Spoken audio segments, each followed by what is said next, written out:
course of the past 100 years, we've had a wide array of paradigm-shifting scientific discoveries, many of which shake the foundations of how we see reality, and some of which even sound like they are science fiction. We know that matter is 99% empty space, and that quantum particles are zero-dimensional points. We can verify that time travel into the future is possible at high speeds. We have quantum particles that can teleport through impenetrable walls, be in two places at the same time, and change their behavior when there is a conscious observer. Quantum mechanics is much more than theories and interpretations. It provides undeniable and mathematical proof that everything we know and experience works in ways that are fundamentally surreal. And it isn't the only field in science that is making us think about our sense of reality. Neuroscience studies the nervous system, and it has given us many insights about what is still the most profound mystery in biology: consciousness. The definition proposed in 2012 is that it is the sum of the electrical discharges occurring throughout the nervous system. When this activity becomes unusual due to, for example, brain injury, we experience things very differently.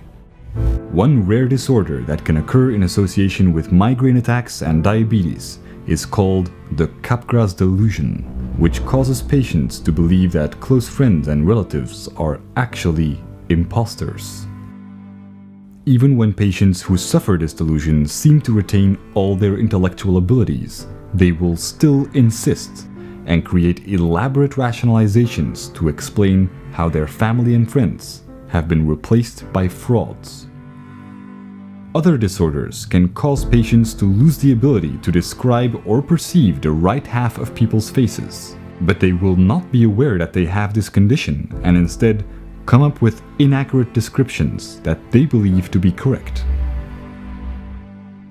We traditionally and intuitively assume that our capacity for mathematical and rational thinking gives us the ability to make objective distinctions. And while it is certainly responsible for our incredible spectrum of intellectual and scientific progress, the same intellect that can lead us to groundbreaking discoveries can just as well get us caught in delusions. The underlying patterns of our consciousness define our entire perception of reality. It also seems that our consciousness works more like a digital clock than an analog one. Rather than a constant flow of experience, our experiences could be broken up in intervals or time quanta of 0.042 seconds, each of which make up one moment of consciousness. This is called quantization. It means that something can be broken up in small discrete building blocks. Each state of consciousness consists of a certain amount of information and can theoretically be stored on, for example, a hard drive.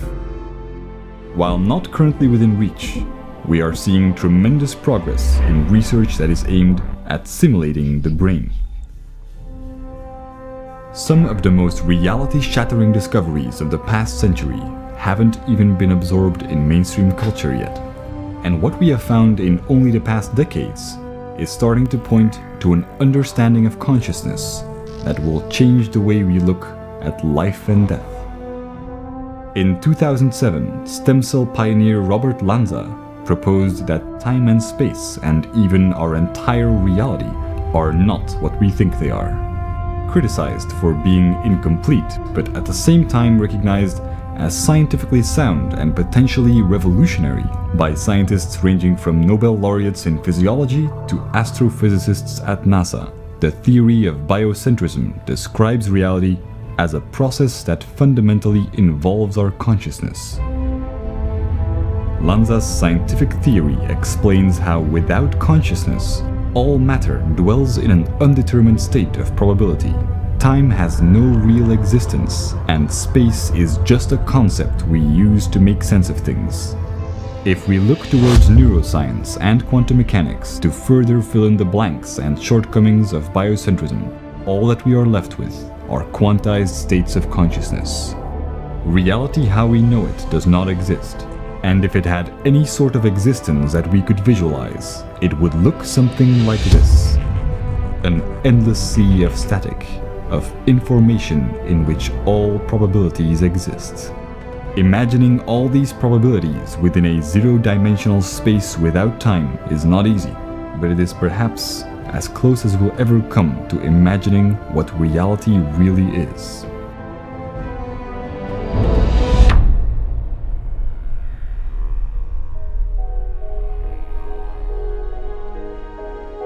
Every possible chunk of information exists, including the ones that perfectly describe the moments of consciousness that we experience from one moment to the next. In quantum mechanics, we have had theories of a holographic universe, where the entire universe could be seen as a two-dimensional structure containing all the information that we seem to perceive in 3 dimensions. In a new model, all of existence is encoded in quantized moments of consciousness that contain all of our experiences. Every moment of experience is a reality in itself, and we experience time as obvious and straightforward. But with each moment of consciousness containing a different set of memories and experiences, it wouldn't matter if our timeline was completely scrambled. Tomorrow could happen before yesterday. Our memories are dependent on the information encoded within each moment of consciousness, and can only tell us something about the reality we experience right now. Any perception of time or continuity is actually an illusion. This is one of the reasons why Robert Lanza's recent theory was considered to be a wake-up call by NASA's astrophysicist David Thompson. When we look at the Big Bang, or when we observe how quantum particles jump back and forth in time, we have the arrogance of assuming that time simply moves forward in a straight line, and we then go on to see these time anomalies as unusual and counterintuitive. But there is no indication that our perception and memories define the arrow of time.